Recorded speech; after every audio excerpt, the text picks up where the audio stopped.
All right, the silence descends. First of all, I'd like to welcome everybody to this afternoon's event. My name is James Robson. I'm the Victor and William Fung Director of the Harvard Asia Center. I'd like to thank you all for coming out today. On behalf of everyone at the Asia Center, I'd like to welcome you to the 17th Tsai Lecture. I'd like to particularly thank this gentleman up here, being the paparazzi, Tenzin Nodup, for everything he did to make this event possible today. He did a tremendous amount of work to arrange it, so thank you, Tenzin. Yeah. I'd like to first point out that today's talk is being videotaped, but we ask you to please refrain from doing any live streaming or any other audio or video recording of the event. So thanks for your cooperation. There will be a Q&A period following the talk, and there will also be a reception in the concourse outside of this room following the event. So please join us out there to continue the conversation over some food and drink if you have some time to stay around. So the Tsai Lecture, which is the Asia Center's distinguished annual lecture, was established in the year 2000 with a generous endowment from Felix Tsai. It allows the Asia Center to bring to Harvard notable leaders in academia, government, and business, as well as other professions. The annual lecture is open to the public, and it offers perspectives from a range of disciplines and from different regions in Asia. Past speakers have included the late Surin Pitsuwan, the former Secretary-General of ASEAN, the Pritzker Prize-winning architect and humanitarian Shigeru Ban, internationally renowned human rights lawyer and advocate Asma Jahangir, the award-winning author Amitav Ghosh, Dr. Jim Yong Kim, the former head of the World Bank, the Honorable Kevin Rudd, the former Prime Minister of Australia, the Honorable Carolyn Kennedy, and the Honorable Kathleen Stephens, who delivered the 15th Tsai Lecture in 2019. The Nobel Peace Prize-winning laureate Maria Ressa delivered the most recent 16th Tsai Lecture in 2022. Now, it gives me great pleasure today to introduce the 17th Tsai lecturer, Lobsang Sangay.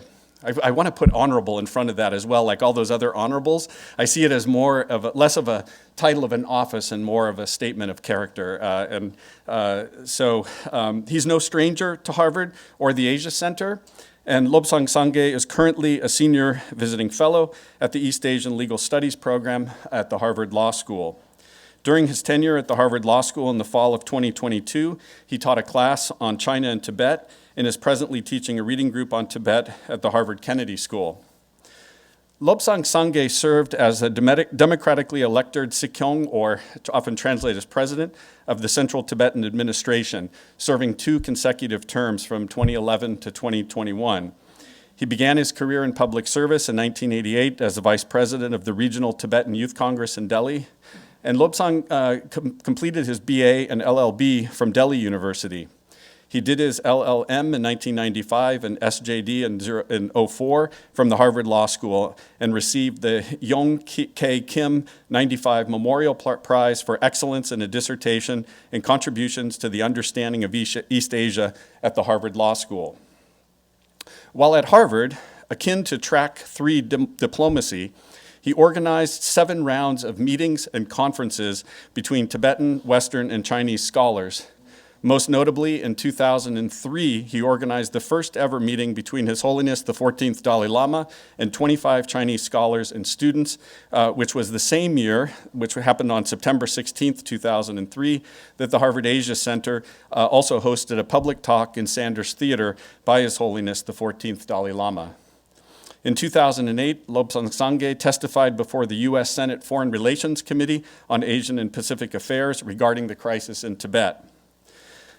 Lobsang has become known for his deft handling of difficult diplomatic issues, which obviously come with certain dangers, challenges, and pressures. Lobsang, for example, once related how he had received an email by a reporter from Time magazine who wanted to conduct an interview with him in Dharamsala.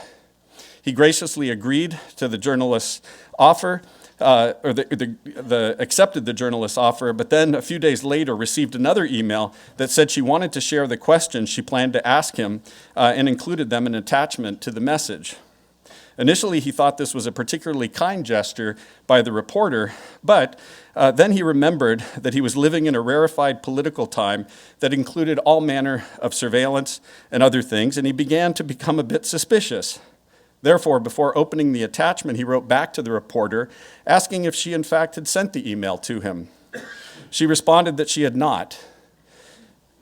She then did some sleuth work and found that it had been sent by a different source, with the attachments being malware that would have spied on him or destroyed his computer.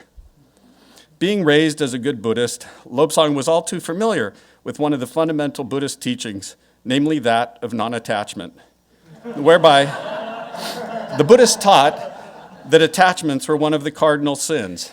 Hence the joke that says, when you send an email to the Buddha, he will reply, "No attachments, please." Whoever said that Buddhist doctrinal teachings don't have their practical implications? Lobsang Sangay has, however, not remained detached from engaging with critical and difficult issues and discussions. He's gone on to produce a number of important reports that have been disseminated through the human rights organizations and the mainstream media. He was a researcher for the formative report, Tibet, Human Rights and the Rule of Law, published by the International Commission of Jurists in Geneva and Switzerland in 2008. He also published Legal Autonomy of Tibet, a Tibetan Lawyer's Perspective, in the Journal of East Asian and International Law, and Education Rights for Tibetans in Tibet and India. He also published an article entitled Tibet, The Exile's Journey, that was published in the Journal of Democracy in 2004. He was selected as one of the 24 young leaders of Asia by the Asia Society in 2006, and he's spoken at many international conferences such as the Forum 2000, the Halifax Security Forum, and the Oxford Union. He's written numerous op-ed pieces in major newspapers, including the New York Times, the Washington Post, the Wall Street Journal, and he's appeared on many international TV networks like the BBC and CNN, and has been profiled in the New York Times, the BBC, and CNN, among other news media. Lobsang Sangay was awarded the gold medal for outstanding contributions to public discourse by the College Historical Society at the Trinity College in Dublin in 2014, and the Salisbury University Presidential Medal for Distinguished Community Leadership in 2015. He has visited various capitals and parliaments around the world, and it played an important role in the passage of the Tibet Policy and Support Act of 2020, signed by the United States government, which outlines U.S. policy on Tibet that requires the State Department to discuss U.S. efforts to promote the human rights of the Tibetan people, and it stipulates it is official United States policy that the succession of Tibetan leaders, including that of the Dalai Lama, be left solely to Tibetan Buddhists for them to decide. The Act also provides other forms of support for non-governmental organizations to assist Tibetan communities. I'm sure we will learn much more about Lobsang Sangay's life between Dharamsala and the halls of political power in his talk today. Therefore, the Asia Center is deeply honored that Lobsang accepted our invitation to deliver today's talk. So please join me in welcoming Lobsang Sangay for today's 17th Tsai Lecture entitled Journey of an Exiled Tibetan Leader from Harvard to Dharamsala. Lobsang, please.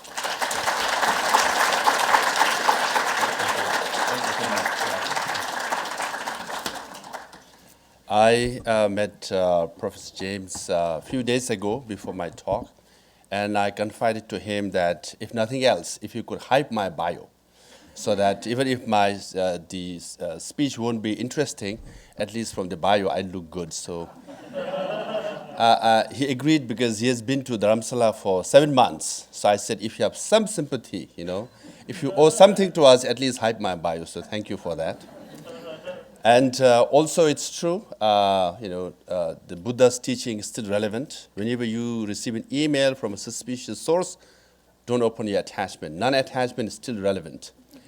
As a matter of fact, once, it was my early days in my administration, I sent an email to only 3 people about my trip to Washington, D.C., what we should do, who should try to meet, and Secretary of State and all that. And then 7 days later, it got leaked. And how did it happen?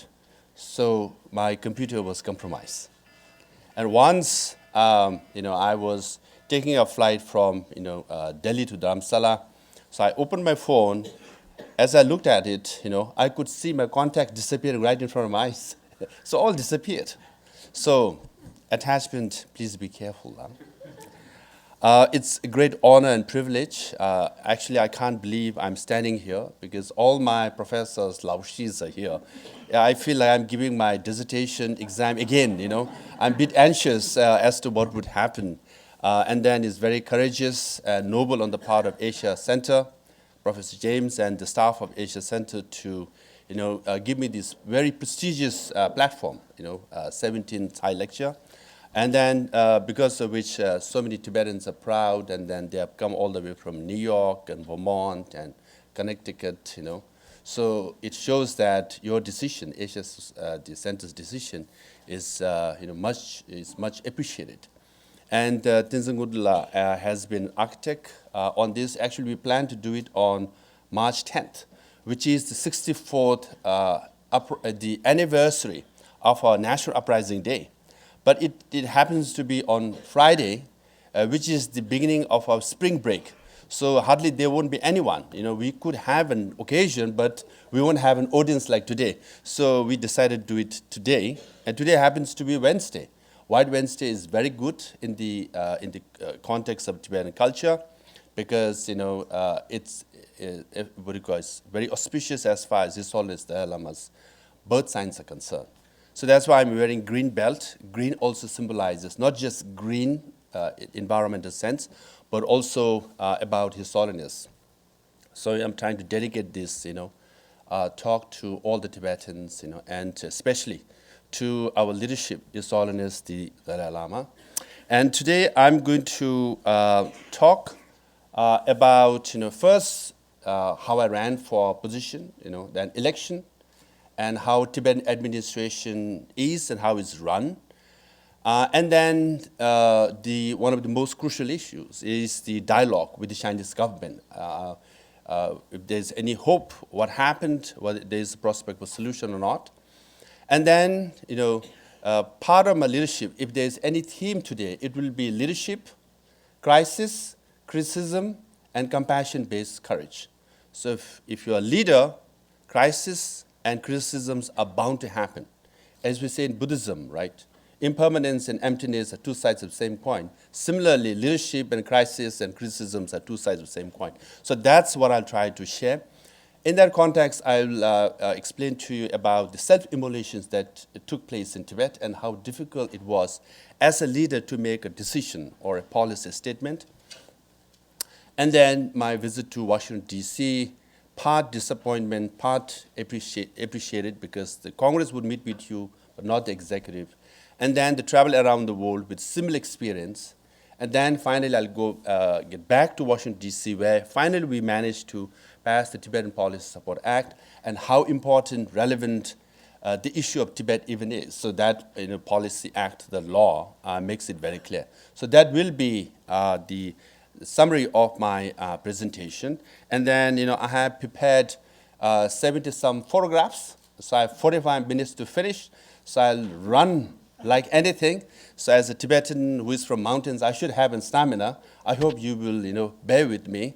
So first slide, Tashidelek, means good wishes in Tibetan. Now, this is the debate of three candidates in 2011. So on the right-hand side of me is Tenzin Tedongla, former Prime Minister. On the left side is Tashi Wongdilla, the most seasoned, experienced minister in the Tibetan cabinet. And we had other candidates in the preliminary round as well. Now, can you imagine, I was the youngest, least experienced, never worked in administration, and never worked even as a member of parliament or cabinet, and I decided to run for the highest position in the Tibetan government exile. Partly because when I was studying at Harvard, all my professors told me that you can do it. Anything you aim for, you can do it. So I said, what the heck, I'll do it, Then I landed up in the debate. Then I realized these are very senior people. I have tremendous respect for both of them.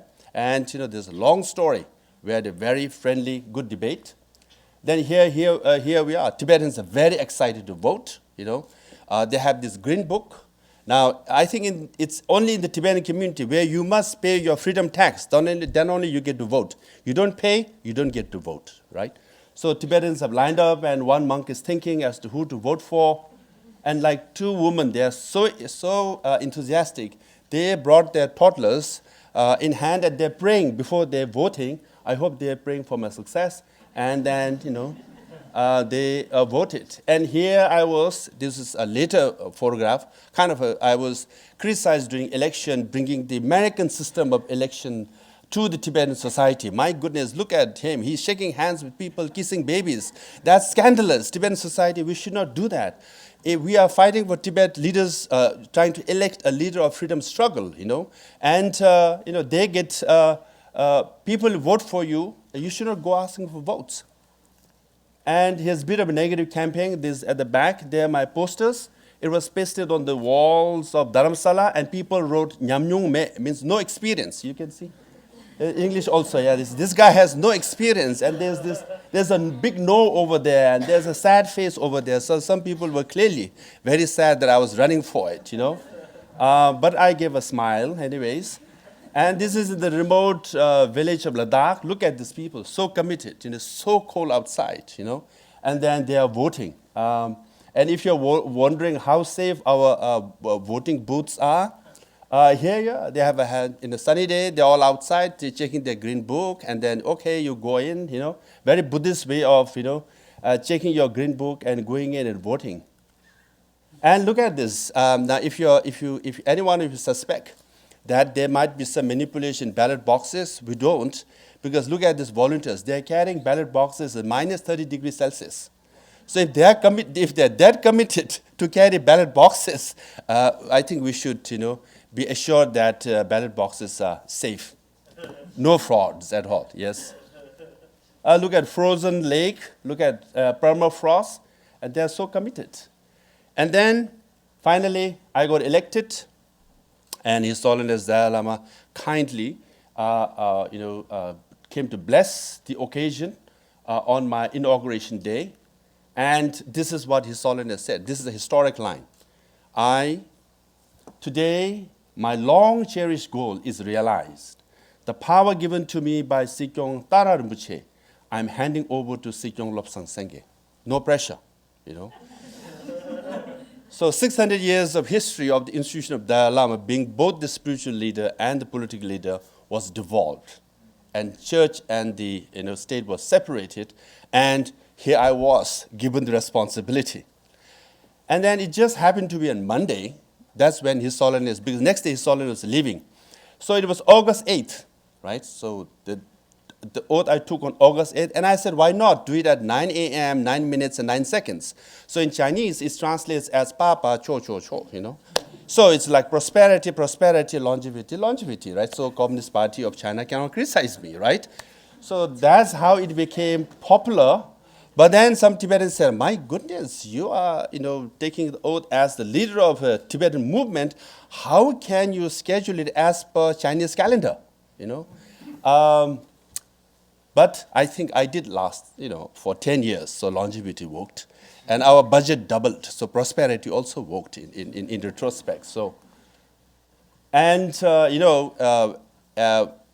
that occasion makes it very clear. As far as Tibetans are concerned, democracy is a gift from His Holiness Dalai Lama.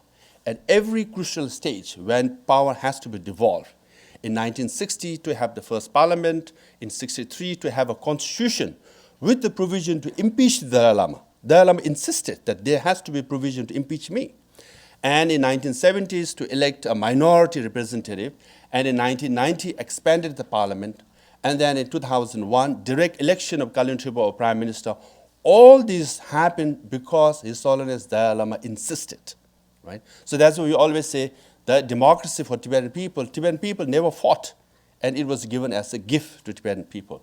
But then, cartoon says, whenever parliament is in stalemate, whenever they come to a difficult decision, they say, we have to ask Dalai Lama. He has already devolved, but we insist that we ask Dalai Lama. So that's why he said that democracy was a gift. You can't return the gift, And then, this another example, we had a Tibetan referendum. So Tibetans were given a choice to choose independence, autonomy, or self-determination. And His Holiness Dalai Lama said, now you all should choose what you want to do. And you decide. The Tibetans said, no, you decide. And I said, no, you decide. And actually, we have decided that you decide.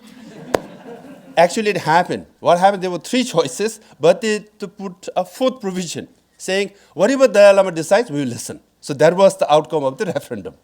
So the democracy is truly a gift from His Holiness Dalai Lama. That's precisely the reason why he didn't want Tibetan community and the movement to rely only on an individual. He wanted to devolve his authority, separate the church and the state, and introduce democracy. And that's why, the election of Sikyong and the power devolution took place. So this is the buildings of Tibetan Secretariat or Government Exile. In fact, over 7 years, I demolished most of them or built new ones. All these were brand new. And then, so it looks nice over 10 years. But over 7 years, during the construction, I was criticized right, left, and center by almost everybody because they have to walk on the porthole. It was so noisy. It was so dusty. After 7 years, when everything came out all right, they said, yeah, it's okay. That's all I got, right? But then as I was walking into this building, Professor Bill Kirby was in charge in building this building, right? So I suggested to him, why did you make the top round? Because you're losing a lot of space. If you make it square, you get a lot of space. And Bill Kirby said, you don't have aesthetic taste, So leave it to architect. Now I prove him wrong because all my buildings are square, maximum space, and aesthetic taste with Tibetan touch, windows and doors. Right? It looks nice, right? Especially this one looks nice, So if Bill Kirby is here, please tell him that, architecturally, I'm, right. This is my building. This not my building. Actually, this is the building of the Cabinet Secretariat. And this is the Parliament. Now, our Parliament is really rigorous. I don't want to say Wild West, but any of the 45 members of Parliament can ask any number of questions. For example, we have 2 sessions, one in the March, one in the September, for 10 days or 12 days, 14 days. Once I had to answer more than 200 plus questions over 3 days, right then and there. They ask you questions, you have to answer right then and there. So 0 hour of House of Commons in London is child's play. And that record was broken by the colleague of Home Minister. She had to answer 300 plus questions over 5 days. Can you imagine? But how do you answer questions if they ask immediately? Smartphone helps. And then parliamentarians were quite naughty. They banned phones from inside Parliament building. So now the executive ministers, they can't look at phones. But then I said, for national security, I have to carry my phone. So I was allowed. Right? So I cheated a bit anyways. And now this is how the Tibetan government in exile is. So it functions like any other government. We have Department of Religion and Culture, all the monasteries and nunneries, 30,000 plus monks and nuns, overseen by, rather coordinated by Department of Religion and Culture. Ministry of Home has all the settlements all over India, Nepal, and Bhutan, and old age homes, all has to be taken care of. Finance takes care of a budget, fundraising. So 40 plus, $40 to $45 million was the budget. In fact, during my term, we doubled the budget. And we managed to also save quite a bit at the end. Education department has primary, middle, and senior secondary or high schools, and then run for free for most of the Tibetan children or bare minimum fees. And then we also provide scholarships for children to go to college. And again, the education result over 10 years improved quite a lot. In fact, our literacy rate is 92 or 93%, far better than any of the Southeast Asian countries, or if you compare any of the refugee communities in this world, I think our literacy rate is very high. And economically also very hardworking and self-dependent. Security, mainly His Holiness security and information from inside Tibet.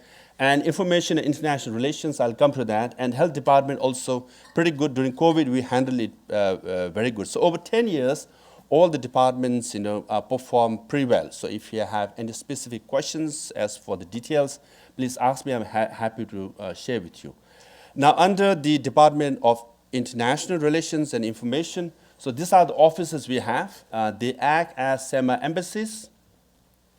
New Delhi, Washington, D.C., Geneva, Tokyo, London, Brussels, Canberra, Paris, Moscow, Pretoria, Kathmandu, Taipei, and Sao Paulo in Brazil. So we have anywhere from 3 to 7 staff members. Delhi, we have more than 30. That's the largest. So it functions like any other government, and quite effectively so. In fact, among all the government exiles, we are proud to say that Tibetan administration is the most efficient and functioning one. Now I'll come to a serious aspect of the Tibet issue as far as dialogue is concerned, solution for Tibet issue is concerned. We all know after the occupation of Tibet, pre-Cultural Revolution, during Cultural Revolution, Tibetans suffered a lot. But then the Chinese leader, Hu Yaobang, who was open-minded, liberal, initiated a lot of the reforms inside Tibet. He visited Tibet, and he really wanted to engage in dialogue. And at that time, Chinese paramount leader Deng Xiaoping said, other than independence, anything can be discussed.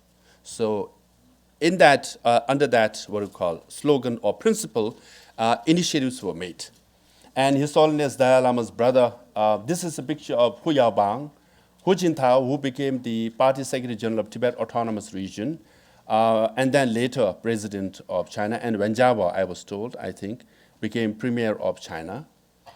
And then, this is His Holiness Dalai Lama's elder brother, Gyalpo Thundup, and Shi Tongshun was the father of Xi Jinping. So Shi Tongshun knew His Holiness Dalai Lama and Panchen Lama, and he knew about Tibet issue quite well. So when in late 70s and 80s, when there was a prospect for dialogue, he played an important role. And you can clearly see how close Shi Tongshun, Xi Jinping's father, and Panchen Lama was. It looks like this is maybe a Tibetan New Year event where Xi Jinping's family visited Panchen Lama's family. You can clearly see Panchen Lama's brother, Xi Jinping, is the second one, and then Panchen Lama himself, Xi Jinping's wife, and then one sitting is Panchen Lama's father, Xi Jinping's father, Shi Tongshun, and Yi Qianyin, one of the top marshal general, and Panchen Lama's mother. So they were very close. When Panchen Lama passed away, or died, Shi Tongshun, Xi Jinping's father, actually wrote the official obituary. It's available now. So if you read the obituary, you can clearly see how close they were. But unfortunately, as far as Tibet issue is concerned, father was very liberal, but the son is yet to prove like his father. Let me put it politely. Now, as far as dialogue is concerned, during Hu Jintao's time, primarily started in Cheng Zemin's time, during Hu Jintao's time, two envoys of the Dalai Lama, Gyalpo Rinpoche and Kesa Gyaltsala, went to China officially 9 times. So they have 9 rounds of dialogue. They did have discussions, and one unofficially, and met with the Chinese counterpart. The one in the middle is the vice chairman of National People's Consultative Conference, Tu Qingling, and then on the extreme left is he was the vice minister of Tu Wenchun. Yes, he was the vice minister who actually was a hardliner. So from 2002 to 2009 and 10, so they had 9 rounds of dialogues. So they had a lot of engagements. But then ultimately, there was no breakthrough per se. So when I got elected in 2011, I visited Dharamsala before I took the oath in May of 2011. So 2 of the envoys came to me and asked me, and what should I do, whether they should continue with the dialogue. And I said, very much so. And they also wanted to do it. And I said, please, whatever you have to do, we must have this dialogue and continue to have this dialogue. Because when I was here at Harvard for 16 years, my main effort was track 3 diplomacy, as James said. We organized 7 major conferences, including meeting between His Holiness the Dalai Lama and his visit to Sanders Theatre at the law school. Professor Bill Alford moderated it. And track 3 diplomacy was going on quite good. In fact, the Vice Minister of United Front also visited. Top-level scholars came. So I thought I could contribute something towards dialogue because, for 16 years, I frequented Harvard Asia Center, Yenching Center, Fairbanks Center, and East Asian Legal Studies. I didn't go to Kennedy School and Business School and Health School and Education School, which I regretted because during my administration, I realized when I looked at the health file, I said, I should have gone to health department, When I had to do fundraising, I said, why didn't I go to business school, right? So, but then I devoted all my time, and religion and culture, I took a class, comparative class with, Charlie, but other than that, I didn't visit much to divinity school. So that was my regret. But I invested all my eggs in one basket on dialogue, track 3 diplomacy. This is where I could contribute. So I met them in May, and they said they wanted to continue, and I said, very much so. When I took the oath in August of 2011, again, I met 2 of them formally, and they made all the presentation as to what has transpired in 9 rounds of dialogue, everything. And then, yes, I said, please go ahead. We must have this dialogue. We must continue to have this dialogue. And they tried their level best. And at last stage, they were trying to contact their interlocutor or the contact in Hong Kong, who was passing on the message to the United Front. Then they were meeting. And then they were saying, well, the contact in Hong Kong is not responding positively because Beijing is not responding positively. But I insisted, please try again. At the end, 2 of them wanted to go to Hong Kong and meet the interlocutor, and I said, please, very much so. Finally, Kesang Gyanzala went, and he came back with a report, a negative report. So when I actually took over June of 2012, situation in Tibet was very grim. And then, they resigned. So as you might know, as per His Holiness' vision, our policy still is to seek genuine autonomy within the framework of Chinese constitution and within China. That's called middle way policy. Because Deng Xiaoping said, other than independence, anything can be discussed. So His Holiness Dalai Lama and Tibetan leadership believed that and then had 9 rounds of dialogue thinking we will get some kind of genuine autonomy for the Tibetan people. But after 9 attempts, in fact, they submitted a document called Memorandum of Genuine Autonomy, listing everything, what constitutes genuine autonomy. And Chinese government, especially Tu Wei-chun, was not happy. He just said this is semi-independence, hidden independence. He had a press conference and dismissed it. And then the envoy submitted another document called, clarification or statement on the memorandum. That was also rejected. So that's when I went. So when I took over, situation inside Tibet was very grim. It was very, very tense, and self-immolation started happening. And 2 envoys said, now we tried everything possible. It's not working, and we resign. So they resigned. Now imagine, I invested all my eggs in one basket, dialogue, here at Harvard. I didn't go to business school or other schools, trying to get other skills. And the dialogue went just out the door in my very few months of my term. Now, what would you do, right? Now, the crisis happened. Self-immolation in Tibet. Tibetans started burning themselves.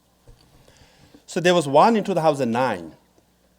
So March of 2011 on, so I was getting elected, preliminary round was going on, I took over, 12 self-immolation happened. Now in 2012, 85 self-immolation happened, meaning there was one every 4 days. So it was very emotionally heart-wrenching in the Tibetan community. Inside Tibet and outside Tibet, our supporters and friends everywhere, they were writing and they were commenting about it, where they were like, mixed feelings as to how to respond to this. Now, Tibetan people, obviously, you get emotional. And then they're like, each time there was the self-immolation and someone, the news comes out, there was a candlelight vigil in the evening. Everywhere, all the schools, all the community, where Tibetans all over the world, the candlelight vigil, and they were all saying they are martyrs, they are the heroes, they are the patriots, and we must salute them. So it was very emotional, and understandably, the sacrifices made by Tibetans inside Tibet were, welcomed and appreciated and applauded by Tibetans. Now I was under pressure. now to make a call, to make a policy statement on this. So I had to think a lot, because every morning you get up and you get this bio of a young boy or a monk or a nun or a woman, burned, himself, herself, and then one or two every day. And then now how do you respond to this? And as a human being, I felt, I can't say, burn yourself. I just could not come to saying that. But if I said don't do it, how would Tibetans inside Tibet react? Especially those who committed self-immolation and their family members. They might say, we sacrifice for our cause, and who are you to say don't do it? So it was very heart-wrenching. And then some, 136 died, but then some were alive. So they committed self-immolation, some were alive. How would they react? That I don't even appreciate, not just not appreciate, say don't do it. I mean, that will look very negatively. So, as a leader, when you are faced with crisis, how do you respond? So it was very heart-wrenching for me. I had to think deep down. And then the March of 2012, we had a parliament session. Everybody was saying, yes, they are the martyrs, they are the heroes. And, Executive Sikyong, the political leader, now should say something, should lead us on this. And I said, I expressed my solidarity. Then I went to Japan in April of 2012, and the media were there. They asked me, what is your take on this? And I said, as a human being, life is precious. One should live and continue to fight. So one should not burn oneself. But as a Buddhist, anyone who dies, I'll pray for them. But as a Tibetan, I understand your aspirations. Your aspirations are, you want to see the return of His Holiness Dalai Lama to Tibet and freedom for Tibetans. I support that. That is my aspiration too. So as a human being, please don't do it. But as a Tibetan, I support your aspirations. So that's how I formulated my stand. And I just hoped that Tibetans will understand. But then you get criticized. And the criticism came from all sides and saying, who are you to say don't do it? They are doing voluntarily, right? At least you can do is just keep quiet, if nothing else. And why they're committing self-immolation? The genesis of self-immolation is because, number one, inside Tibet, when you protest, you get arrested, you get imprisoned, you get tortured, and often you die in prison. Even if you're released, you get released in poor health, that it affects your family. And often the imprisonment system was such that you get arrested and you are imprisoned in faraway places. So the mother, when they have to, visit father, you have to visit, go 2 or 3 days. And whatever, monthly savings that they have, food and clothes they take, and you don't allow you to meet with your father in prison. So when you do that over 5 years, 10 years, it bankrupts your house. And the children are neglected. And they're ostracized and legally anyway, discriminated anyways, right? So they suffer a lot. Hence the self-immolators concluded, if I burn myself and die quickly, I die quickly, and I don't have to go through suffering and torture, and my family also, they don't have to suffer. So that's why they commit self-immolation. And how can you justify by saying don't do it? So as a leader, you are faced with crisis, you have to make a judgment call. So I made that, and then there were criticisms. Obviously, then you just hope over time people will understand why I made the call. Now, what happened was self-immolation started happening in exile. In Nepal, there was a case. In Delhi, there was a case. Then a high school kid, 16-year-old kid, burned himself. Then it just spread like wildfire in all high schools. It was very heart-wrenching. I came out and say, inside Tibet, they do it because they have no option. They don't have freedom to express in any ways. In exile, you have free to protest, free to organize rallies. You can do all these things. Please don't do it. Then this family of 16-year-old boy was visiting Dharamsala with mother and siblings. Now I came to know about it. Now if I don't visit, that will be very disrespectful. But if I visit, then the media takes a photograph, it's in the front page, then other kids might take an idea and then commit self-immolation. So very difficult. So I visited in the afternoon, and when media was gone, I expressed my sympathy and I expressed my empathy and support. And then young sister looked at me and said, can I make a request? And I said, yes, what can I do? He said, I just lost my precious brother, and he was the youngest, and he's our favorite. Can you do something to remember him, to dedicate his birthday as Martyrs' Day? Now, very difficult. I could have given politicians' answer and say, well, I'll get back to you, or I'll talk to the team, But I just could not raise expectations and then to be dashed later, right? So I thought I should be honest to myself and I should be honest to them. And I told her, so many Tibetans have committed self-immolation in Tibet. If you dedicate Martyrs' Day for, every self-immolator, there'll be so many. So it's impossible. So I hope you understand, right? Even if I go back and talk to my team, if they come out and say no, I hope you understand. And obviously they were disappointed. But I had to be honest to myself. So while I was driving back, I know you always, when you make this kind of decision, you make decision with a very heavy heart. You go back and thinking, I hope they understand at a human level, They criticize you, it's okay. But I hope they understand that I made the right call. So, I'm sure there are many in this room who want to become leader. So you must understand that leader equals crisis and criticism, right? So you must have element of compassion and courage to decide. So that's what happened. Now, you can clearly see Tibetans are very emotional, candlelight vigils everywhere.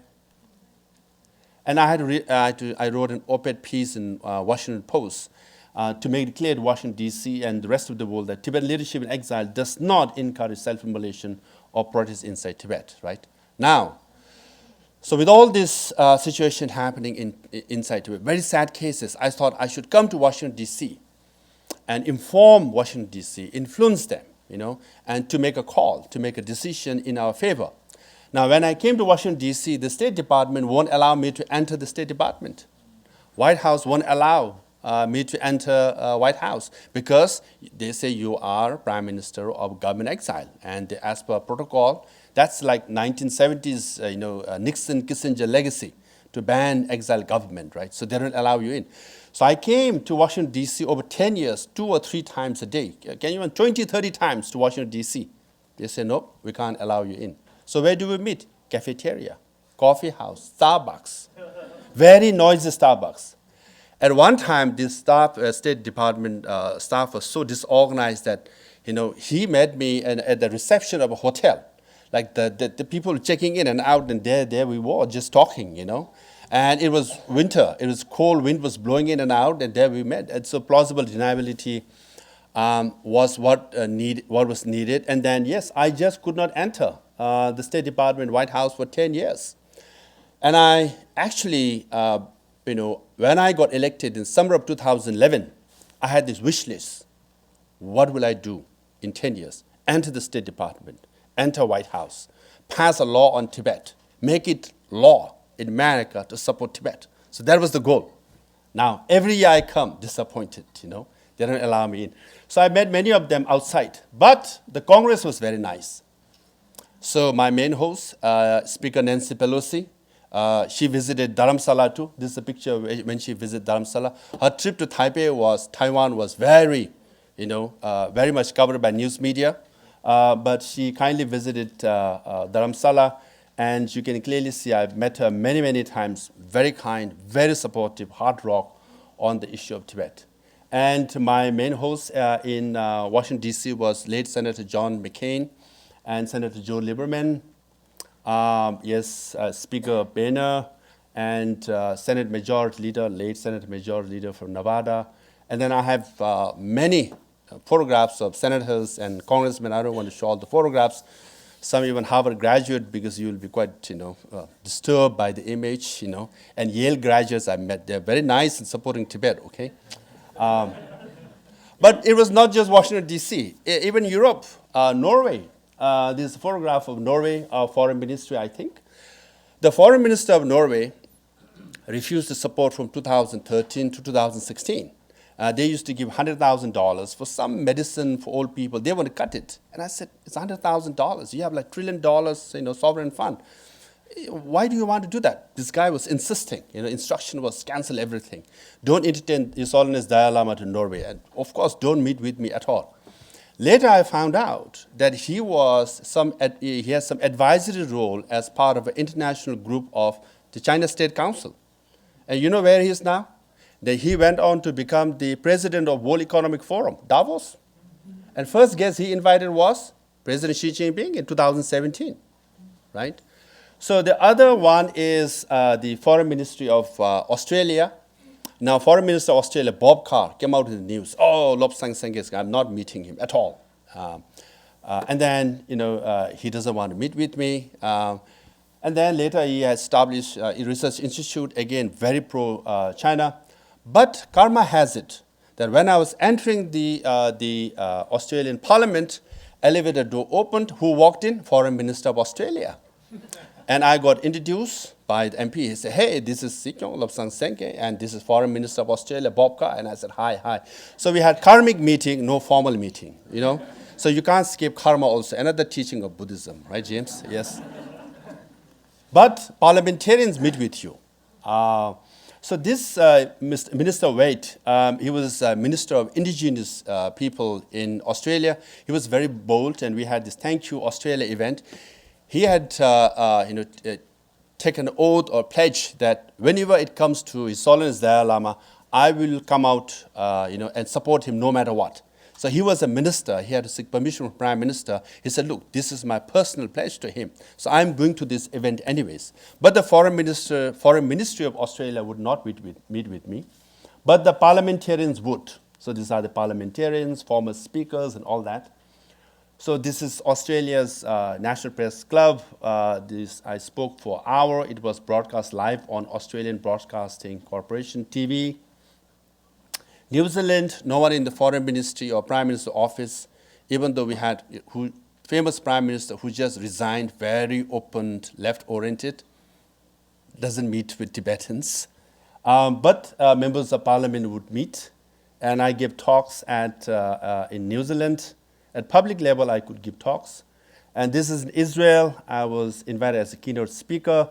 And this is at the public in Israel, but both the Israeli government and the Palestinian Authority refused to meet with me. As a matter of principle and based on history, they should be supporting, but didn't.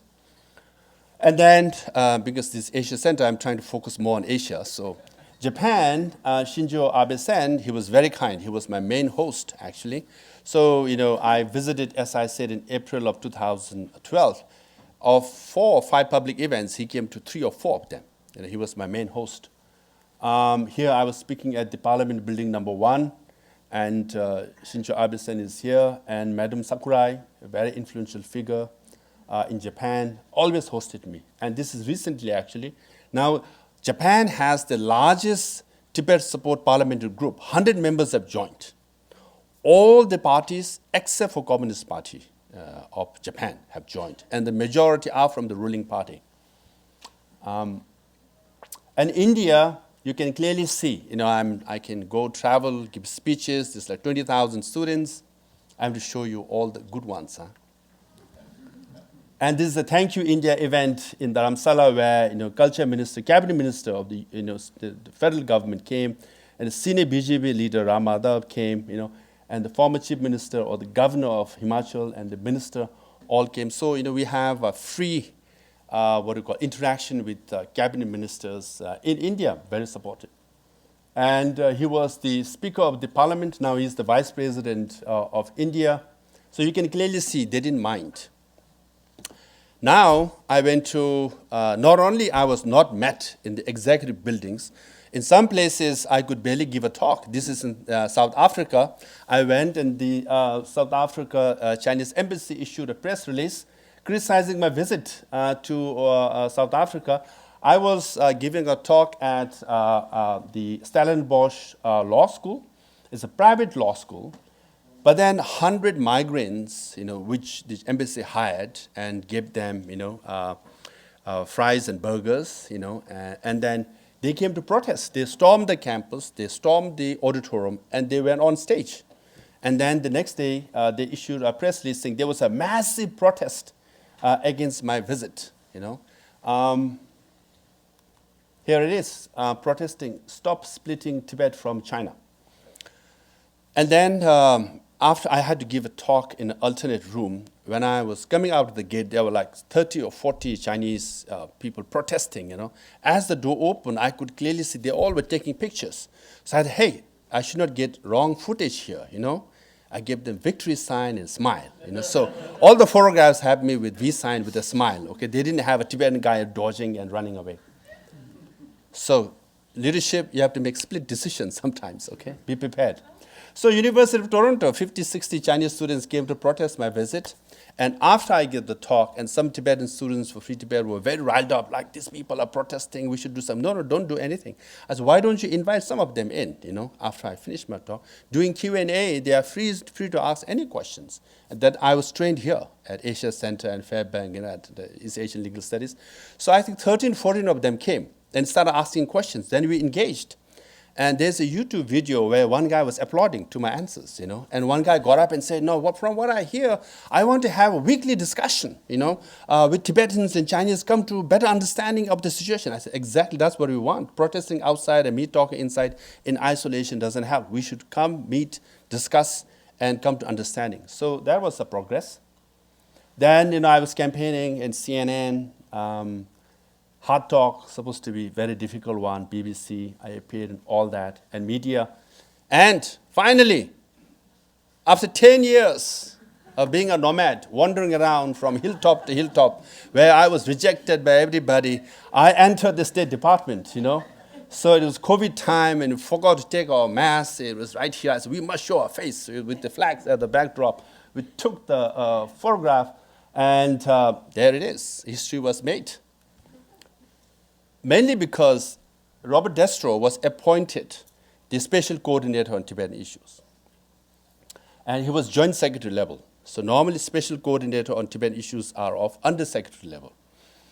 So over 10 years, each time I came, I used to meet State Department people. I said, why can't I come in? They said, no, you are government exile. As a Syrian government exile, just walked in to the 7th floor, met Hillary Clinton. They just formed 2 months ago. They're able to go in. Why can't I go? We've been waiting for 50 years, Next time when I came, no, you can't come. You just allowed the Venezuelan government exile. Why can't I do it? I used to give them a lot of guilt trip. That's a Buddhist way, I was not nasty per se. But the interagency, they started discussing, debating among themselves. This is so bad, why can't we allow Lobsang Sangay in, So one agency, 2, 3, 7 to 9 had to debate among themselves. But I knew by 2019, 8 of them had signed off. They said, okay, except for one. I should not name it, They are quite, not only at Harvard, they're also strong at the State Department. You got it, right, James? Right? Okay.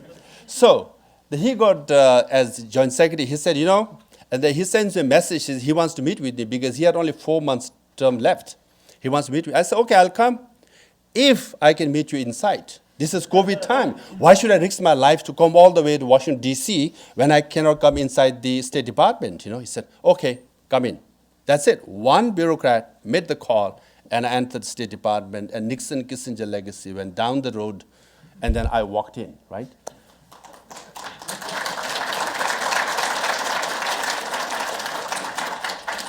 And obviously, Chinese government was very unhappy, and Chinese Foreign Ministry spokesperson called me an anti-China separatist. China firmly opposes Lobsang Sangay conducting anti-China separatist activities in whatever capacity, name, or country. So in fact, the spokesperson in Chinese said Lobsang Sangay has done nothing good for Tibet in his entire life. So that's my kind of achievement in life. So Harvard degree is, I've done nothing good. Harvard degree included, I think. So there it is. And then we also entered the White House. So Ngutub Seringla was the representative of His Holiness Dalai Lama to Tibet. And there we were, posing, making sure it's recorded, without face mask. And it was covered in news media. And someone criticized by saying, oh, this Hail Mary pass, and Lobsang Sangay should have waited for the next administration to come. Then I could meet with the enter the White House during Biden's administration. I waited 10 years, right? That was enough for me. I had a few months term left. So if you have patience, if you have persistence, you can make things happen. And then finally, I said, okay, entering the State Department is good, White House is good, but we need something solid. We need a law. Make American government support you. So finally, we passed Tibetan Policy Support Act 2020.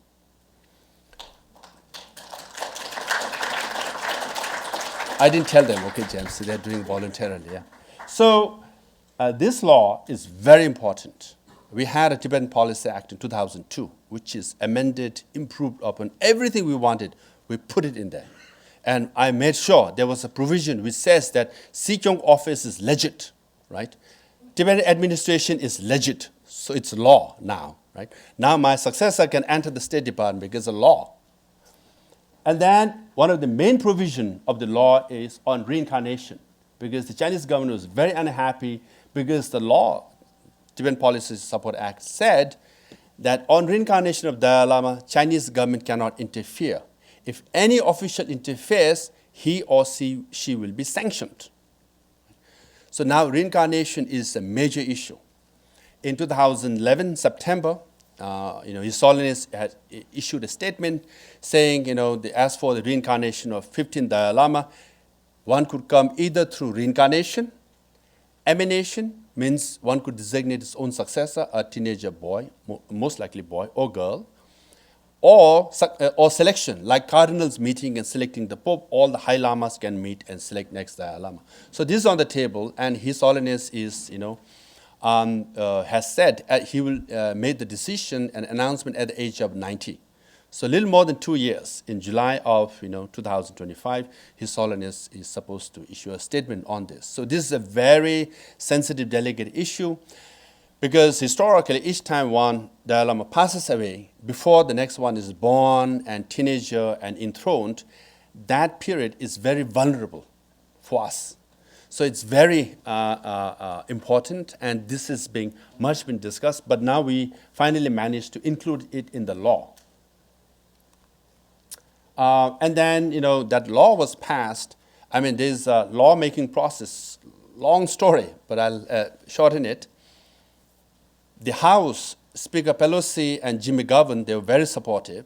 So they, said we can get it done. So they passed it very quickly, but it took us 18 months to pass in the Senate. Now, why? Because if you want to move anything, chair of the committee, Senate Foreign Relations Committee, has almost veto power on any law to pass from the Senate Foreign Relations Committee. So the chair and co-chair relationship is very important. So this is very delicate. I will not dwell into it. But over 18 months, we lobbied a lot. And finally, we managed to pass the law. And that, the chair was Senator Risch, who played an instrumental role, and Senator Rubio and Congressman Jim McGovern from Amherst, Massachusetts. They were the co-sponsors of the Tibetan Policy Support Act. So we owe them a great deal for passing the law. Now, in that law, another important aspect of Tibet is included is the geopolitical aspect of Tibet, how important Tibet is. Now, look at this is, the Himalayas, Tibet plateau. This is from, you can see Tibet as the mountain. And then, because this was said in 1950s and 60s by Chinese leadership, Tibet is the palm we have to occupy, then go up to 5 fingers, right? Ladakh, Nepal, Bhutan, Sikkim, and Arunachal. So this was stated way back in 1560s in Peking radio. So Tibetans are heard over and over again. So in 50s and 60s when Tibet was invaded, we also made an appeal at that time to government of India. I said, hey, if Tibet is occupied, India has to pay a heavy price. If you save us now, it will help you. It didn't happen. Now, what's happening is that this is what's happening now. China controls that part of Kashmir and claims all these yellow dots. And Arunachal Pradesh is a province in India. It's called South Tibet, by China's claim. And these are the 3 western sector, central sector, and eastern sector are 3 friction points. So there's we all read about Taiwan, potential conflicts in Taiwan, but not much is read about India-China conflicts, but this is becoming very serious. For example, in 2017, in the central sector, in Doklam area, Chinese incursion took place, quote unquote, from Indian side in the Bhutanese area, and they have built up helipad and whole military base camp. And India was nervous, and India sent around 20,000+ troops, and they were like facing each other, right? And finally, they moved back maybe 100 or so meters away, but still, 30,000 troops from both sides are facing each other.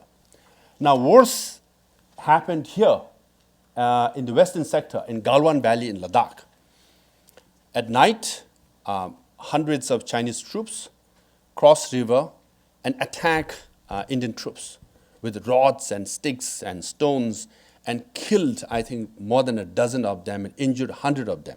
It became a sensational news in India, all over India. This is like an insult to us, killing our people and injuring our people.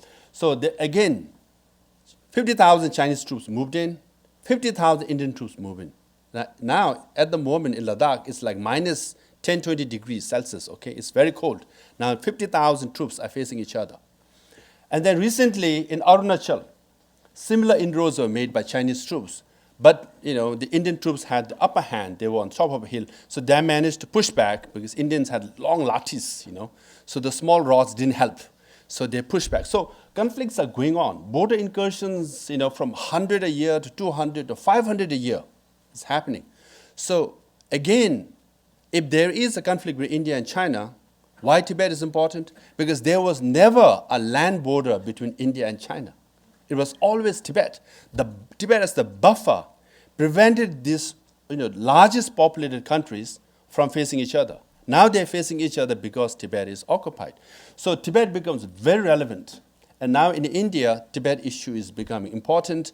Indian troops are told to learn Tibetan language, because if you learn Ni Hao, it doesn't help you, because when you cross the mountain, you meet Tibetans, you don't meet Chinese on the other side. So they're learning Tibetan language and Tibetan history, Tibetan culture. So Tibet is very, very important.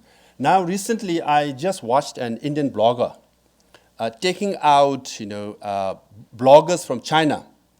They're distributing these maps in China, claiming all these areas as Chinese areas. Look, Kashmir, whole of Arunachal, all this territory. This map is more scary. Look, all this territory is part of China. So Chinese bloggers are saying all these territories are part of China, and Indian bloggers are saying, look, this is what China is claiming, so this is more dangerous, we should be prepared. So hence there's a heightened tension in India and China, and Tibet is in the middle of it. So that's why Tibet is very important. Another reason Tibet is so important is, at one time, Indian leaders used to say, nothing grows in Tibet. Even a grass won't grow.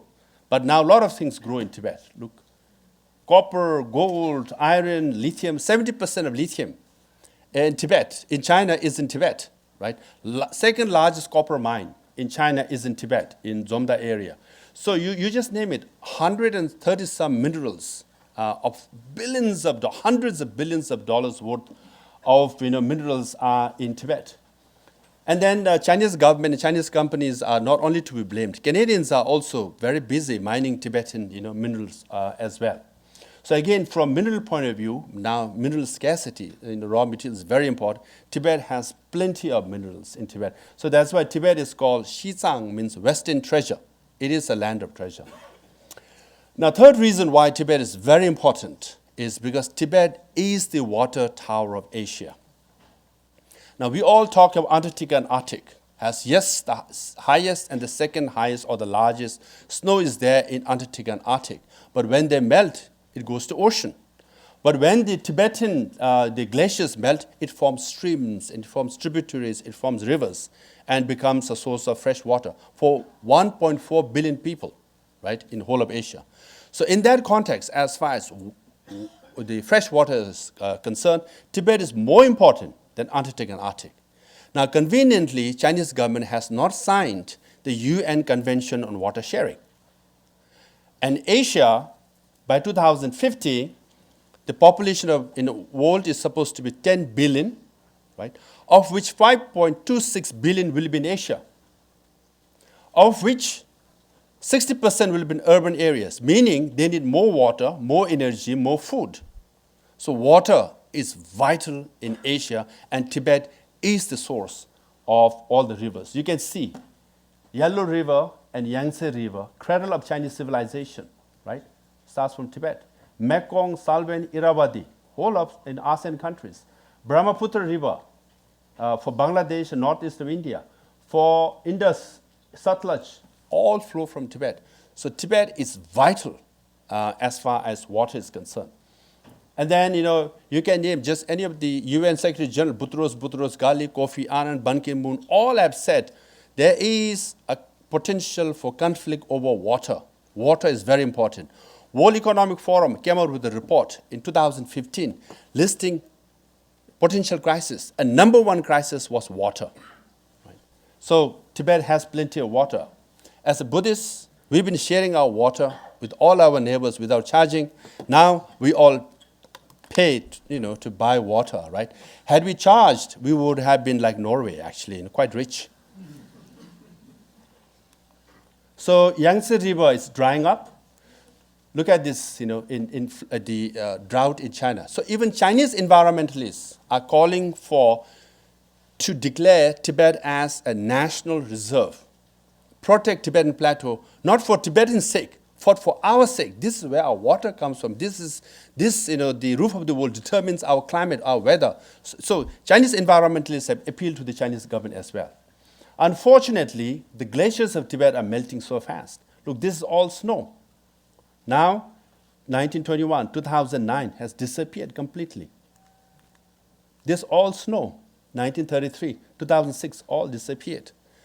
By 2030, in 7 years' time, the snow or glaciers over Tibetan mountain will be less than, the melting of glaciers.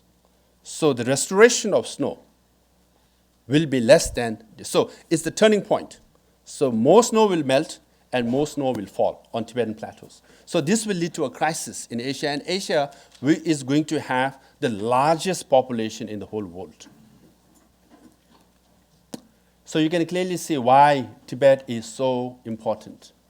Now, so I think I made my case how I ran as an election, went around, finally managed to enter the State Department, White House, passed the law. Now it's a law in America to support Tibet. And Tibet issue is very, very important from geopolitical, geographical point of view. But today, speech, this honor is very special for me. And for me, it's a tribute to Harvard, because Harvard transformed my life, made me who I am. So this Tsai lecture, it's a great honor and privilege. It's in a way, it's a statement of Harvard University. The refugee boy could come here, and Professor Alford will take me under his wings, and whatever he saw in me, I don't know. He said, when I was doing my LLM, he said, why don't you do HJD? I never applied for scholarship. He gave me scholarship. I finished my doctorate dissertation, and then he said, well, you continue to work here. And then finally, when I had to run for positions, all my professors and Professor Alford said, yeah, you can do it. It was I took the toughest job without realizing that I could actually do it. So now recently I've just come back, and Professor Alford told me to teach. I said, maybe, I don't know whether I can teach or not, But I said, teaching, it went quite well at law school and the candidate school. Students themselves, made an appeal to the program, and I'm teaching a reading group as well. So it's like a whole circle, that as a student I came back, and today I'm standing here. So I hope I passed my test, and Charlie and Janet, Joe, so many of my old friends, professors are here, all my friends are here. I'm extremely grateful, and some of the professors who I know, like late Professor Israel Bogul, Mark Farquhar, they have left this world, but they were very, very supportive, in track 3 diplomacy. Liz Perry is not here. Bill Kirby, I already mentioned. So many of them helped shape my career. And then there's so many Tibetans have come, and many of them are supporters. They've been with me for all these years, and to all of them, I just want to say thank you, Tuji Chenang. Also, there are 6 million Tibetans in Tibet are still and suffering. And even though I left my office, when I applied at Harvard Law School, at the end, I wrote, "I'm born a freedom fighter, I'll die a freedom fighter." So that pledge still remains. So I will be part of the Tibetan movement for a long time to come. And my friend is also here. So with that note, I just want to say thank you, Tujiche.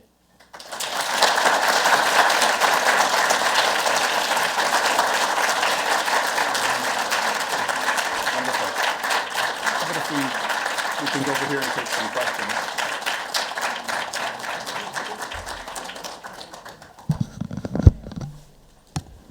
So we do have some time. We can open up the floor to some questions.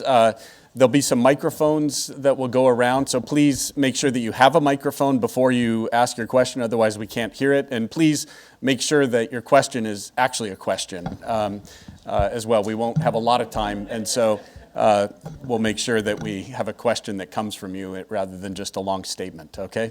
Before I forget, my old friend John and Ann are there. My landlord, Larry, is here, with Henry Steiner, and obviously my wife and daughter, I must mention all of them. Yes, right of now, course. Yes. And my brother is here, yes. My family members, my mother is back home, all my friends.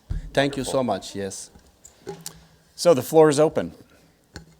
I think we, first hand there.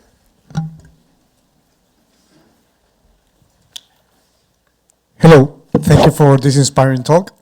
I'm from Venezuela, and we have almost 20% of our population also now in the diaspora and outside of our country.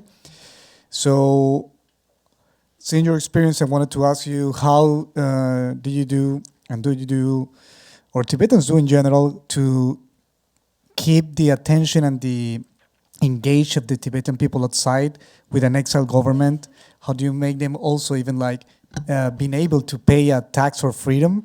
That's very important, and I think that the Tibetan community in the diaspora is a very engaged community that even from the years that you are in exile, keep in touch with their home. Yes.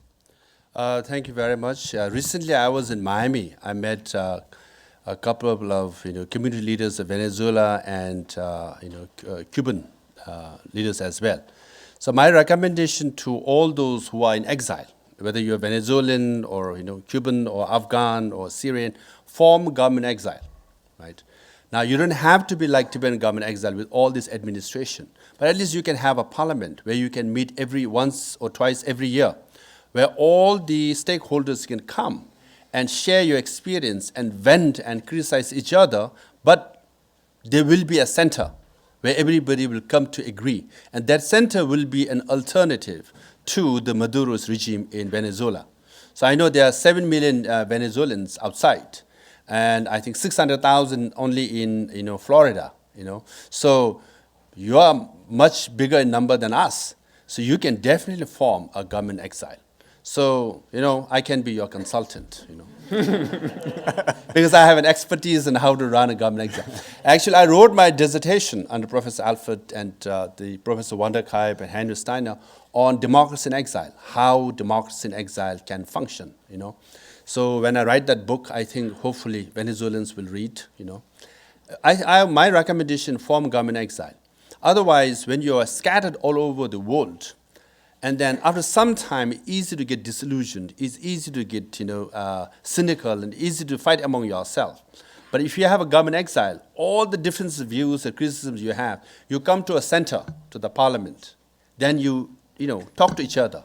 You might disagree vehemently. You criticize each other vehemently. It doesn't matter. But you always come to the center. And as an exile movement, on the one hand, our job is easy. All you need to do is survive. On the other side, has to remain powerful and get more power, because you have to sustain. And then it's just a cycle of life, right? If you look at any great power, they come and go. So you just have to survive and you will succeed.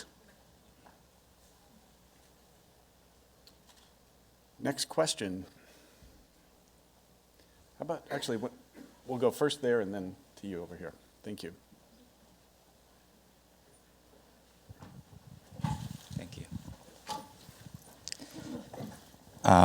Yeah, Thank you so much for the talk. It was really interesting. My name is Hongmin An from the Tibetan School from Korea. So my question is about the identity, as a Tibetan identity, right? So exile government, obviously, despite in some ways the Tibetan groups are uprooted from their like root in China, and just the nature of the law that once the tree is uprooted from its root, naturally it will wither. The tree will wither over time. So what can you do to like this maintain or preserve this heritage over time when this in a way is an uphill battle that time is against you? Well, there are many, communities in exile. The Jewish people for thousands of years, were in exile. But then within the Jewish community, if you study, there are like liberal, conservative, orthodox groups, right? All play their roles. So similarly, in Tibetan community, we try to have, for example, Tibetans in Boston, we have Sunday school. And where Tibetan language, Tibetan dance, Tibetan music, Tibetan religion and spirituality is also taught, right? So, and that's how we preserve. And then the Tibetan government exile, what we do is we publish, the curriculum. Now, in Tibetan schools in India, this curriculum is for Tibetan history, Tibetan language and culture. But for Tibetans in diaspora, it's like Tibetan language curriculum for how to speak, how to read, and how to write. So Tibetan as a second language. So that's how you have to keep your Tibetan community or exile community well knit, coordinated. So we have Tibetan Association in Boston, which functions very well. Again, I think the request is made not to make video of this talk, right? yeah. Down here first, if there's a microphone, yeah.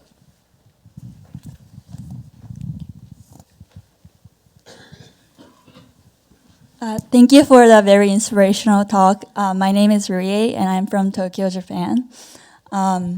I have two questions, and the first one is, what motivated you to take part in the Tibetan government, like apart from the supports and recommendation you received from the professor at Harvard?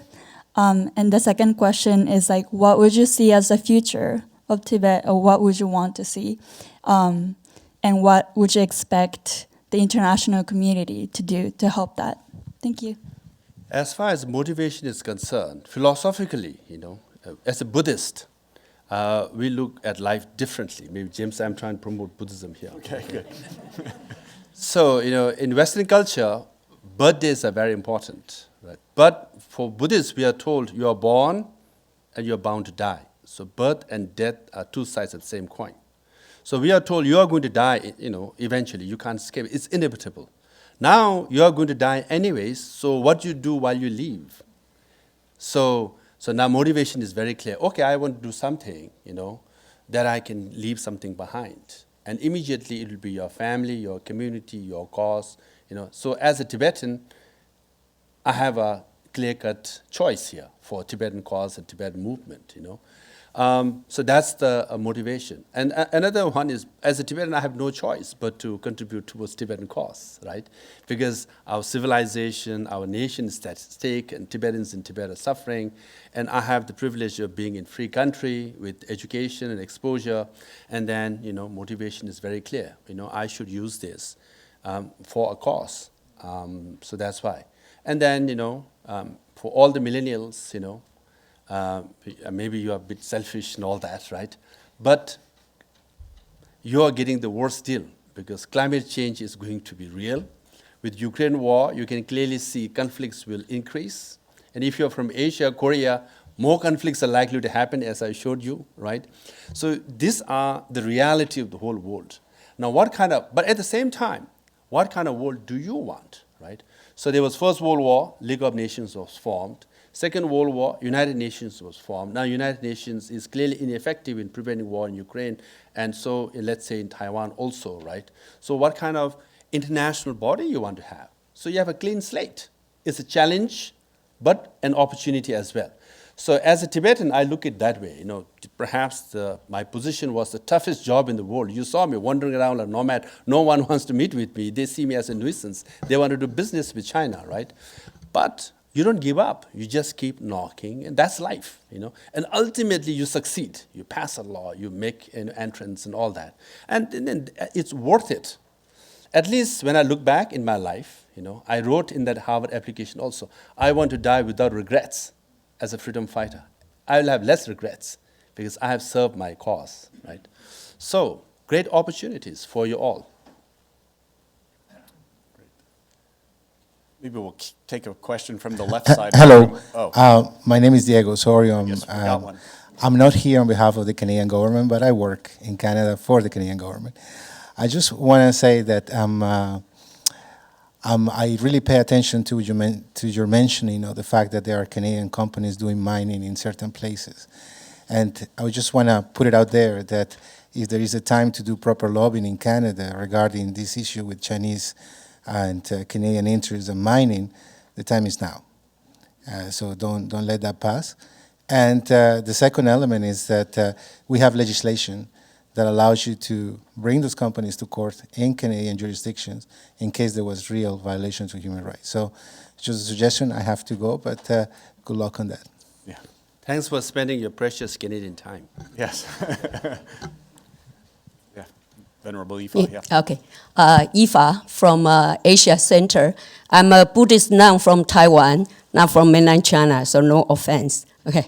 About the reincarnation, even though that the Congress, passed a law, but, personally, I don't think that, that can prevent the Chinese government to challenge this law. I'm wondering if His Holiness ever consider to abolish this reincarnation practice. The first one, this practice, this reincarnation of a living Buddha is not, practiced during the time of the Buddha or even passed on. It was later, 13th century.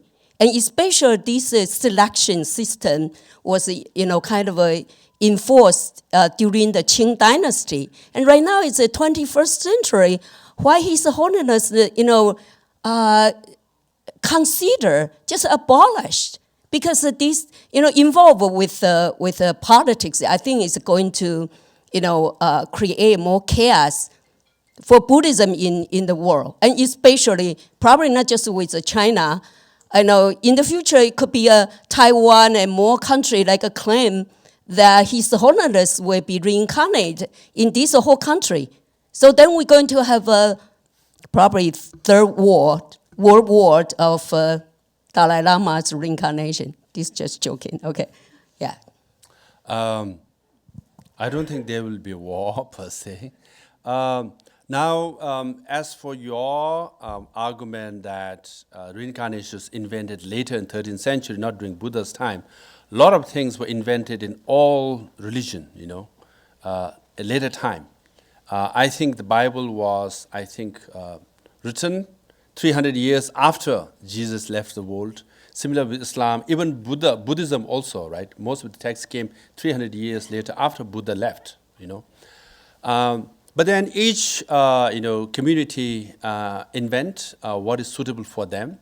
Now, as far as reincarnation is concerned, Tibetans believe it, and it's suitable for us. And as far as Tibetans are concerned, we want to preserve the reincarnation of the Dalai Lama. And I think in October and November of 2019, Tibetan community leaders from all over the world made an appeal to His Holiness Dalai Lama that he should be reborn. Because in 1967, he made it very clear that as far as his reincarnation is concerned, it is for the Tibetan people to decide. It's not like he wanted to come, right? He said it's for the Tibetan people to decide.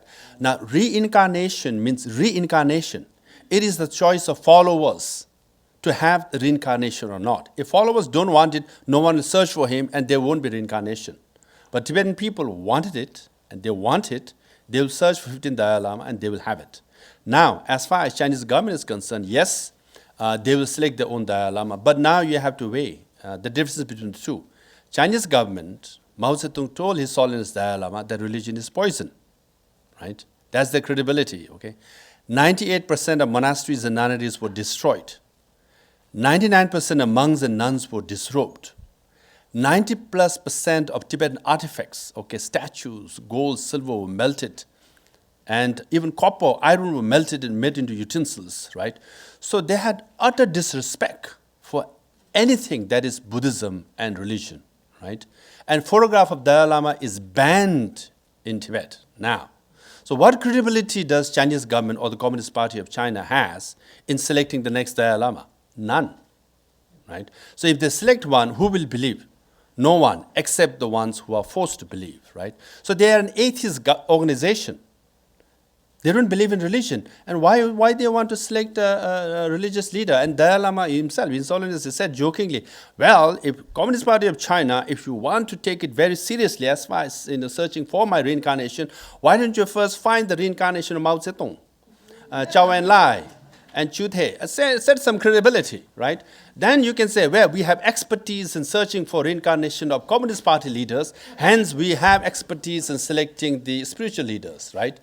So they have zero credibility. So as far as Tibetans are concerned, it's pretty clear that our Dalai Lama, one, directed by His Holiness Dalai Lama, will be the real one.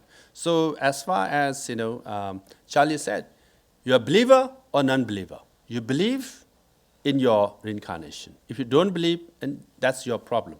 So as far as Tibetans are concerned, it's pretty clear for us. Sorry, it won't be abolished, okay?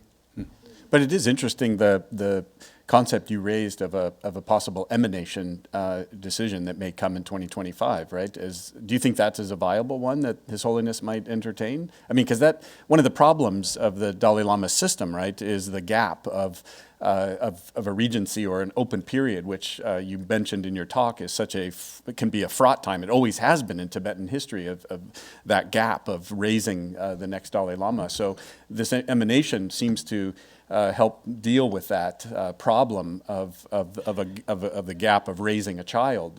So I'd be interested to hear your thoughts, or if you have any sense of if that's James, being entertained seriously. Yeah, you're entering a very sensitive area. Okay, you don't have to. Why I said As this, if nothing else has been sensitive. Yeah, that's true. But why I said this is, I came out in 2008. Yeah. Calling for emanation of the Dalai Lama's reincarnation. So I'm on the record. I nearly lost election in 2011 because some of the elderly Tibetans were saying like, he is very much healthy, Why are you talking about his death and reincarnation? Some Tibetan women were cursing me or scolding me for doing that. But I'm on the record. Emanation is the best solution. Now, on paper, so in administration, sometimes the project on paper looks very good. But in reality, how do you go about doing it? Mm-hmm. Because the risk is, if the emanation candidate doesn't pan out, doesn't work out, then the 16th Dalai Lama will not work out because the emanation has to continue with emanation, right? So that's the danger. With reincarnation, we might get, kind of a Dalai Lama for one. When he dies, next one is reborn. It's brand new, right? With emanation, that risk is there. So who do you select? Lot is at stake here. Big pressure. Yeah. Yes. There was another hand up in the back here first. Yeah. Did you have your hand as well? Okay, we'll get to you next. Yeah, there. And then I think I saw. Yes. Okay. That hand, yeah. Sure, we'll get to all of you, don't worry. Yeah. The food can hold for a bit. So, Your Honor, thank you very much for your talk. I'm very moved. I would like to ask for some advice. So I'm just a humble and regular student who came from mainland China. So very similar to what you said. So as a human being, so I'm very compassionate toward all the human beings, especially my brothers and sisters, if I can use that word. So even for those who are in exile, I have strong compassion toward them. But also, I mean, as a Chinese, I have a strong love to my own country, and I'm grateful to my own country. So I'm not a protester. I'm not a protester. So I do want to listen to you. So I would like to have some advice. So how should I approach, or maybe how should the students like me approach this kind of stories, issues, and what should we do for the future? That's very kind of you to say that, and very bold of you too, you know. Now, right here at Harvard, when I was here 16 years ago, we started the same way between Chinese students and Tibetan students. We had started a conversation. After some time, Chinese Student Association and Tibetan Student Association had formal weekly conversation. Then we, went up and said, why not we have track 3 diplomacy? And Fairbanks Center, Asia Center, and Yanqing all supported. And so, we used to invite Chinese scholars and high-ranking officials from China, from Exile, and Western scholars and Indian scholars right here. So we used to have around 15 or 20 people in one room for 2 or 3 days. But so who is who of Harvard? Professor Israel Vogel, Mark Farquhar, they used to chair. There are only 15 people in one room, right? They used to lend their name and support, Professor Alfred also. So you can do great things at Harvard, But I must caution you, and it's a bit risky nowadays, okay? So I personally, I just feel, I wish, we could do that. So we have Tinza Dara here. She's a student here, Tibetan student. You can meet with her, and then have conversation. Understanding is key. So that's why when Deng Xiaoping said, other than independence, anything can be discussed, His Holiness took it very seriously. He said, okay, we will not seek independence if you give us genuine autonomy within the Constitution of China and within China. That's as reasonable as one can get. Because Chinese government always says sovereignty and territorial integrity cannot be compromised. He said, okay, we get that. Now why don't you give us genuine autonomy as written in the Chinese Constitution? And unfortunately, that document, Memorandum of Genuine Autonomy, was not taken seriously by, Chinese government. So that's where we are. Thank you. Great. We're going to try to take 3 more questions here in the back first, and then here, and then over here. Thank you. Great talk. I'm a Chinese visiting scholar at Harvard. I have a question because I grew up and educated in China, and from the main, when I went through all the education and all the medias, it sounds like Tibetan people and Xinjiang people are suspicious. There are so many anti-Chinese, anti-China separatists. So because 90% of Chinese people are Han population, so throughout all our education, we hear a different story. So I really want to know, how do you get your voice heard by the majority of Chinese people? Yeah, first of all, I think, His Holiness Dalai Lama has made it very clear. As far as Tibetans are concerned, we are not anti-China. Okay, China was a great country, a great civilization, or Chinese people, right? Yesterday only I had Chinese food, mafu tofu, okay, double kupo. Okay, so we have nothing against Chinese people. Our differences is with the Chinese government policies. These are hardline policies where Tibetans are denied their religious freedom, their linguistic freedom, their administration, right? Where, Han Chinese, officials are the most powerful officials in Tibet. For example, the party secretary of Tibet Autonomous Region has never been a Tibetan, has always been Han Chinese, right? So, and then all the top-ranking Chinese officials. So the way we see it is, Chinese are very suspicious of us, that they don't give us even an administrative power in Tibet, right? In Tibet University, now in Minzu Daxue, minority national university, Minzu departments are abolished now, right? So you say there are no Minzus now, so all these things are happening, and then that makes us suspicious. And then I know if you have gone through Chinese education, you are told Tibetans are barbaric, backward. Tibetans are very grateful we are there, right? And then often you have watched the movie Nung Nung, yeah.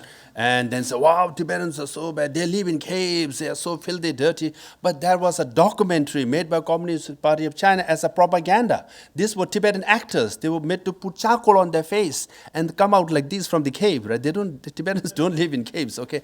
So this is a propaganda, and people believe that, right? And so this, I think, we all must know. And then Tibetans are, what they call, the Dalai Lama was a theocratic leader. He was so cruel. No one liked him. But Chinese government has no problem with theocratic system. They're doing business with Iran.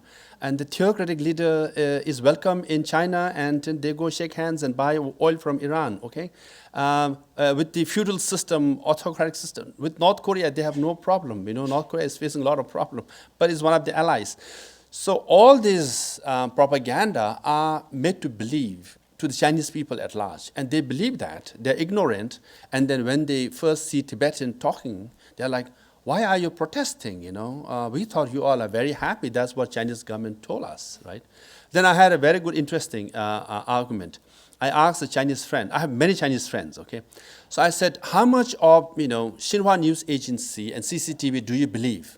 They say 50-50. 50% true, 50% not true. But on Tibet, which 50% is not true and which 50% is true? On Tibet, it's 100% true. I said, how can it be possible, right?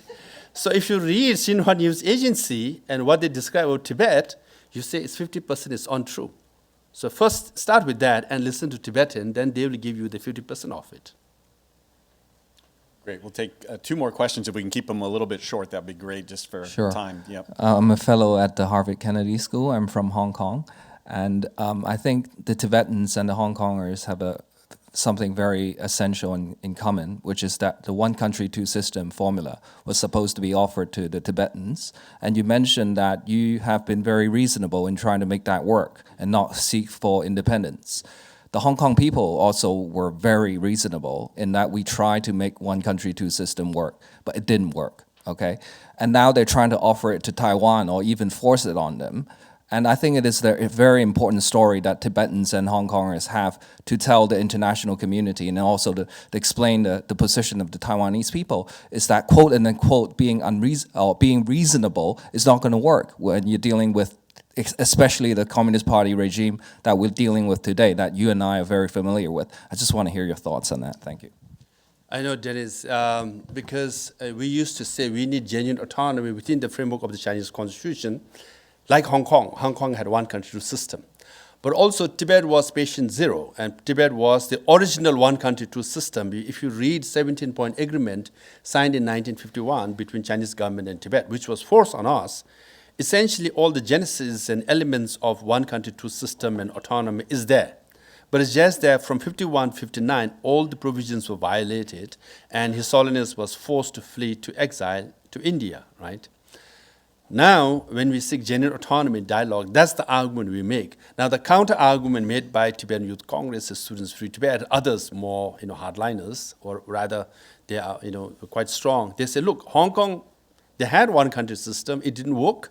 Why are we asking for something that didn't work with Hong Kong, So that now it has kind of dented, the argument for a middle way approach in genuine autonomy.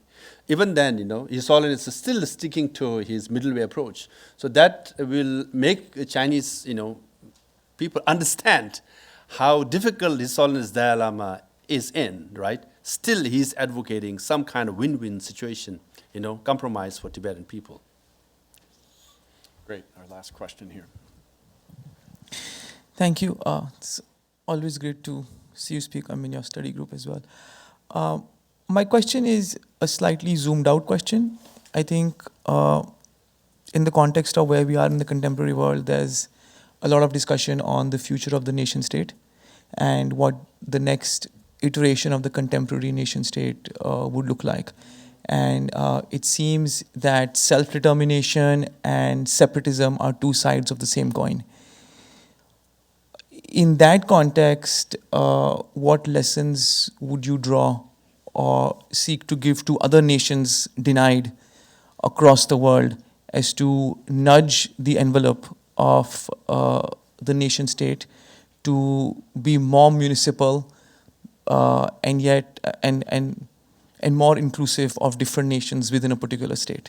So making states more municipal, but is that the future? I mean that's also a question. Yes, at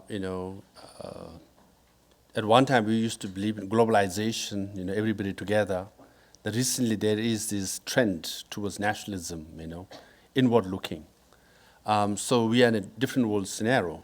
But, there are several examples where it has worked and it is working. For example, Quebec, South Tyrol, and Scotland, Basque, even Northern Ireland, right, with Good Friday Agreement, they have limited autonomy, so it's working. So if Chinese government would like to look at models, there are many models which are working. And all these models are based on element of trust or understanding at least, that both sides come together. There will always be an pro-independence element, let's say in Quebec or in Scotland. But majority seem to agree to be in association with UK and to enjoy high degree of autonomy. So if Chinese government want, and then it's not just want, they have already promised on paper. So Tibet autonomous region is supposed to be autonomous. Xinjiang autonomous region is supposed to be autonomous, right? Problem is there is no autonomy and it's controlled by Han Chinese officials. And that has led to the problem. So similarly with Hong Kong also, one country, two system, right? Problem was the national security law was imposed on them and Han Chinese officials came heavy-handed, and that disrupted the equilibrium that was there in Hong Kong. So it just the coming to understanding, to be more mature, to be more understanding, to be more compassionate. So that's the element is needed with the Chinese government and also with war in Ukraine everywhere. I think generally conflicts could be avoided if there is an element of I don't want to say trust, but some element trust or respect on each other and come to understanding through dialogue. I think that's a perfect place to draw this to a close. Trust, respect, compassion, and dialogue lessons I think everybody can take home.